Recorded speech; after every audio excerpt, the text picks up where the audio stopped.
Le Real Madrid va changer tout son système de jeu quand Jude Bellingham va faire son retour et c'est imminent. On apprend aujourd'hui que Xabi Alonso envisage de passer en 4-2-2-2 où Franco Mastantuono du coup perdrait sa place qu'il avait de titulaire lors des derniers matchs. En gros, milieu de terrain, il y aurait donc Bellingham, Tchouaméni, Valverde et Arda Güler en attaque bien sûr Mbappé avec Vini Junior.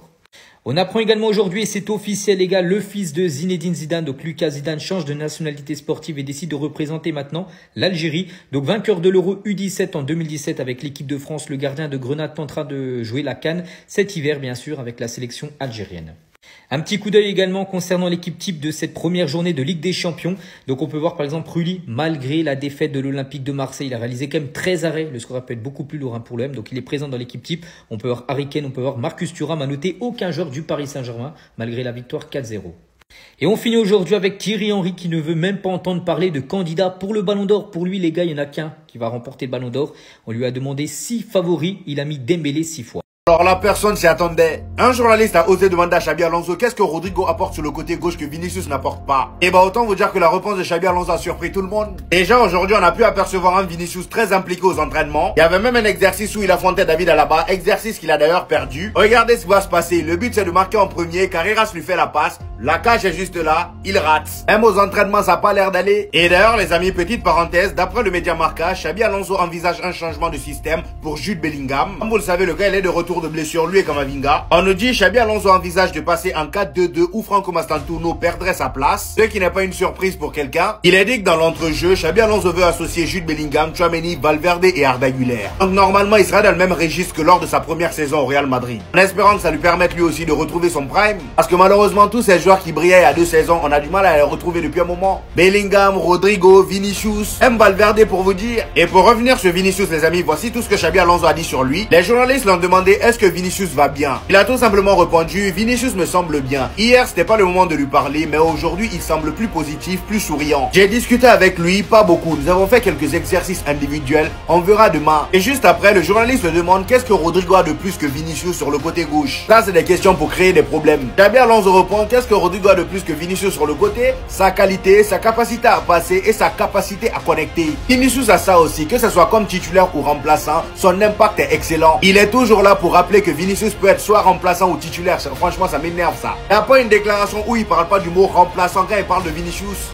Henry vient de donner son top 6 pour le Ballon d'Or les amis. Et avant ça, faisons le bilan des clubs contre qui Kylian Mbappé a marqué ses 50 buts au Real Madrid. Déjà au total il y a 25 clubs. Et parmi ces 25 clubs, il y a 3 réels gros clubs. Le FC Barcelone, Manchester City et l'Atlético de Madrid. À ces 3 gros clubs, on peut peut-être ajouter Dortmund. Donc face au Barça, il a marqué 5 buts. Face à Manchester City, 4 buts. Face à l'Atlético de Madrid, il a marqué 1 but. Dortmund, 1 but. 11 buts marqués face aux 4 grosses équipes. Et je pense qu'on peut le féliciter pour les 5 buts marqués face au FC Barcelone, étant donné que c'est la plus grosse équipe parmi tous ceux-là. Ensuite, le reste, c'est majoritairement des clubs de Liga, en plus de l'Olympique de Marseille, face à qui il a marqué un doublé. Franchement, on peut tout lui reprocher, mais marquer 50 buts, peu importe le club, les amis, il faut le faire. La seule chose qui me dérange un peu au Real Madrid maintenant, c'est que j'ai comme l'impression qu'il n'y a que lui qui marque. Les autres joueurs sont un peu calmés depuis un moment. Rodrigo ne marque plus tant que ça, Vinicius non plus, Jude Bellingham non plus, Valverde non plus. Il n'y a que Arda Güler de temps en temps, mais la plupart du temps, c'est Kylian Mbappé. Ça serait quand même bien que les autres se réveillent un peu aussi. On a demandé à Thierry Henry de dévoiler ses 6 favoris pour le Ballon d'Or. Et bah comme vous pouvez le voir ici à ma droite, ces 6 favoris sont Ousmane Dembélé. Ah oui, il n'y a que Ousmane Dembélé. Il dit je n'ai même pas besoin de parler, vous n'avez qu'à regarder l'image. Il parle de cette image. On peut parler de beaucoup de joueurs, mais pour moi, il va l'avoir. Je me souviens avoir dit contre Manchester City que s'il trouve un moyen de finir ce qu'il commence, il sera le meilleur joueur du monde. Et cette année, je pense qu'il va être couronné meilleur du monde. Et pas ce que vous en pensez, dites-moi ça en commentaire.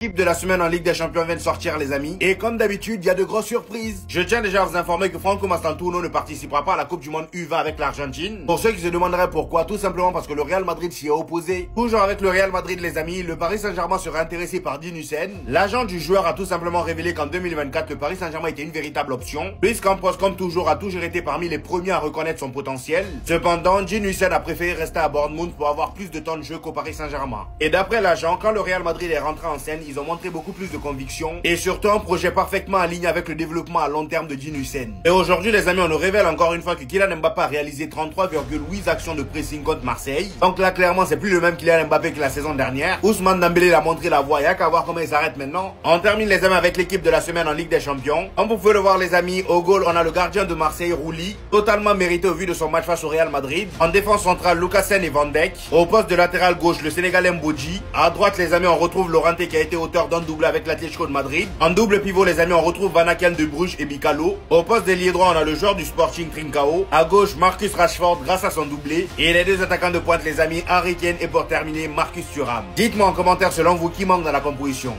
La séquence que vous allez voir est un duel entre Vinicius, top 2 du Ballon d'Or la saison passée, vs Alaba, top 2 des joueurs les plus blessés de ce sport all-time. Ça peut vous choquer, ce n'est pas une IA. David Alaba, peut-être le double de l'âge de Vinicius, mais regardez. Ok. Vini.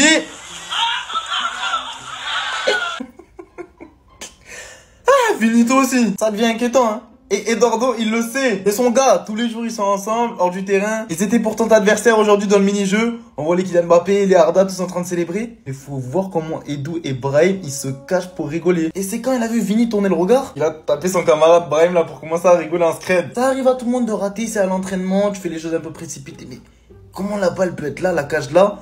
Et puis toi, T'es désoccupé de la situation. Il y a quelques semaines, on le voyait en train de remplir sur le banc. Aujourd'hui, en conférence, Xabi nous dit que il faut le pousser mentalement petit à petit. Il y a un peu du mieux, il est plus souriant. Mais pour que Eduardo, ils aiment bien se chamailler, on les connaît. Pour qu'Eduardo, il se cache pour rigoler alors que c'est son adversaire. De la même façon qu'on n'avait pas le droit de parler de Mbappé, jusqu'à ça disait harcèlement moral. Laissez-le.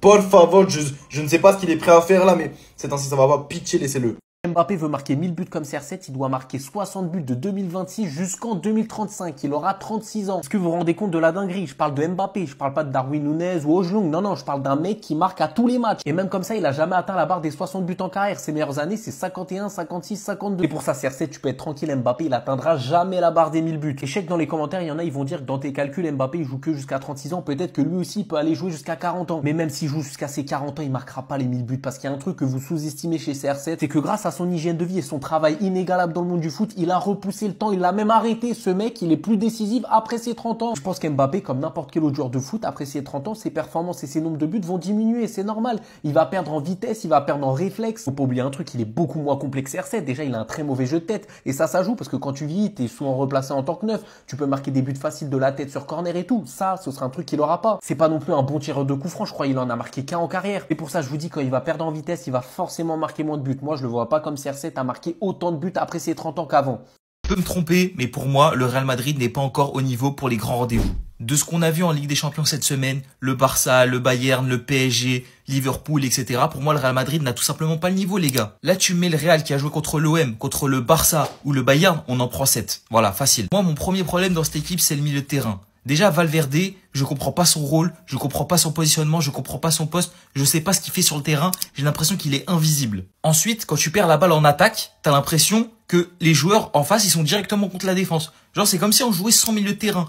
Vraiment, il y a que Tchouaméni pour moi qui est vraiment à un très haut niveau, mais Tchouaméni, il joue très bas, il est limite au niveau des défenseurs. Donc j'ai l'impression de pas avoir de milieu de terrain. Défensivement, je suis pas rassuré. Pour moi, Huijsen, il fait encore beaucoup d'erreurs malgré qu'il soit très fort. Militao, son état me rassure pas. Carvajal, Trent, c'est pareil. Et enfin, j'ai un dernier problème, c'est la surface de réparation. Encore une fois, c'est pas une attaque envers Mbappé, car c'est le meilleur madrilène depuis le début de saison. Le problème, c'est que ce n'est pas un neuf. Il n'a aucune présence dans la surface et ne se déplace pas correctement.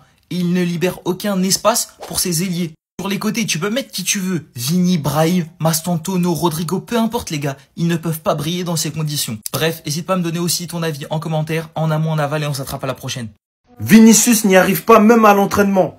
Un exercice assez simple contre Alaba. Il a battu de vitesse, maintenant il ne manque plus que la précision. Il la met complètement à côté et on dirait que tout le monde est gêné.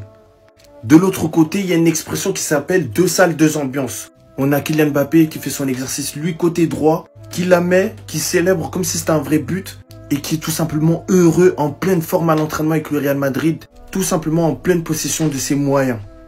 Et les gars, moi je vous le dis, même pas en tant que Ops, même si c'est vrai que j'en suis un, le duo Mbappé-Vinicius est sur sa dernière année. Pour la simple et bonne raison qu'on connaît le chemin que Vinicius il a parcouru pour en arriver là. On connaît tout ce qu'il a vécu pour avoir un statut digne de ce nom au Real Madrid. Et les Madrilènes ont beau faire semblant, il ne pourra jamais accepter d'être le lieutenant de Kylian Mbappé. Tandis que Mbappé est un individu qui malheureusement, je ne sais pas si ça vient de lui ou pas, lorsque Kylian Mbappé est heureux dans une équipe et en pleine possession de ses moyens, il faut que tout tourne autour de lui. Sinon, ça ne marche pas. À mon avis, Vinicius Junior ne donnera jamais ses fesses complètement à Kylian Mbappé. Et cette histoire va sur sa dernière année à Vinicius, étant donné qu'il n'a pas prolongé son contrat et que le Real Madrid n'aime pas laisser les gens partir libres. C'était Serginho do Brasil et dites-moi ce que vous pensez de ma théorie en vrai. Bah. Stade pour vous les amis, Kylian Mbappé devient le deuxième joueur à atteindre les 50 buts avec le Real Madrid le plus rapidement possible. 50 buts en 64 matchs, voilà. Quand tu vois tous les grands noms, tous ceux qui sont passés au Real, tous ces avant-centres qui sont passés au Real, et Kylian devient le deuxième joueur à atteindre les 50 buts avec le Real le plus rapidement. Franchement, c'est fort, c'est à saluer, voilà. Moi, c'est pas ça qui m'intéresse, voilà. C'est pas le deuxième qui m'intéresse, c'est plutôt le premier. Parce que le deuxième, il a 50 buts en 64 matchs. Mais le premier, 51 buts en 54 matchs, les gars. 51 buts en 54 matchs. 51 buts en 54 matchs. Cristiano, il est fou, quoi. Oh, mais sérieusement, 51 buts en 54 matchs. Il est fou, Cristiano. Il est fou. Ronaldo, en fait, c'est un fou, c'est un taré. C'est un taré, les gars. Avec 10 matchs en moins. 10 matchs en moins. Et en fait, aujourd'hui, en Europe, t'as des scoreurs réguliers. C'est-à-dire, des mecs, tu vois, que ce soit dans les bonnes ou des mauvaises saisons, ils vont te mettre un tel nombre de buts, tu vois. Voilà, ça change rien. Peut-être dans une bonne saison, ils vont t'en mettre un peu plus. Mais, par exemple, Kylian, la saison dernière, il fait pas une bonne saison, mais voilà, il finit soulier d'or, tu vois, comme Erling Haaland, qui fait pas une bonne saison, mais il va te mettre, c'est quoi, c'est 25 buts, c'est 23, c'est 24 buts en PL, tu vois, quelque chose dans ce sens-là, vous avez capté. Mais en fait, ces scoreurs-là, c'est-à-dire, ils sont là, les top scoreurs que dans John City, eux, ils sont là, et Ronaldo, il est là. Ronaldo, c'est un monstre, tout simplement. Les actus fous du vendredi 19 septembre, c'est parti. On commence tout d'abord avec une info officielle. Ça concerne le Barça Paris Saint-Germain prévu dans moins de 2 semaines. Et ce match, les gars, se jouera bien du côté du Stade Montjuïc le 1er octobre prochain. Toujours avec la Ligue des Champions, donc voici le classement mis à jour après toutes les rencontres jouées après cette première journée de Champions League. N'oubliez pas sur les 36 équipes, donc il y en aura 24 qui seront qualifiés. Donc les 8 premiers directement qualifiés en 8e. Après il y aura un système de barrage de la 9e jusqu'à la 24e position. Donc pour l'instant, par exemple, c'est Francfort en première position. Et concernant les clubs français, donc l'Olympique de Marseille et l'AS Monaco seraient déjà éliminés. Bon, il reste encore 7 journées de Champions League. Et concernant le meilleur joueur de cette première journée de Ligue des Champions, on a le choix entre ces 4 joueurs-là, donc Vlahovic, Thuram, donc Francisco Trincao et Marcus Rashford. Donc les 4 ont mis un doublé sur cette première journée de Champions League. Et on finit aujourd'hui avec Erling Haaland, les gars, le cyborg norvégien. C'est fou ce qu'il vient de réaliser hier. Il a marqué son 50e but en Ligue des Champions en seulement 49 matchs et il pulvérise l'ancien record de Van Nistelrooy. Il lui a fallu 62 matchs pour inscrire ses 50 premiers buts. Les gars, à titre de comparaison, par exemple, Mbappé lui a fallu 30 matchs en plus de Ligue des Champions pour inscrire ses 50 premiers buts. Les actus mercato du vendredi 19 septembre, c'est parti. On commence tout d'abord avec le Real Madrid qui cible un joueur du côté de Tottenham. Il s'agit de Mickey Van de Ven, donc ce défenseur central, les gars. Le Real Madrid s'intéresse à lui. Donc les Spurs évaluent le joueur à plus de 70 millions de livres sterling. On va parler cette fois-ci de Manchester United. Rejoint le groupe de l'Atlético Madrid et le Barça parce que ces 3 équipes sont intéressées par Dusan Vlahovic, l'attaquant serbe de la Juventus Turin. Donc il devrait quitter bien sûr la Juventus Turin lors de l'été 2026. Des nouvelles également concernant Casemiro, donc joueur bien sûr de Manchester United, mais Al Nassr, l'équipe de Cristiano Ronaldo, pousse pour s'offrir Casemiro. Donc Al Nassr vise un transfert pour le milieu de terrain bien sûr de Manchester, Casemiro. Donc son contrat Old Trafford arrive à son terme à l'été 2026. Donc là il rentre dans sa dernière année de contrat. Donc oui, ça peut se faire, son transfert en Arabie Saoudite. Et on finit aujourd'hui avec Lionel Messi parce que l'Inter Miami est sur le point de finaliser un nouvel accord pour prolonger tout simplement Léo Messi. Donc il est en fin de contrat en décembre 2025. Donc il a signé son premier contrat du côté de la MLS en 2023. Il pourrait prolonger d'1 année supplémentaire du côté de son équipe de l'Inter Miami.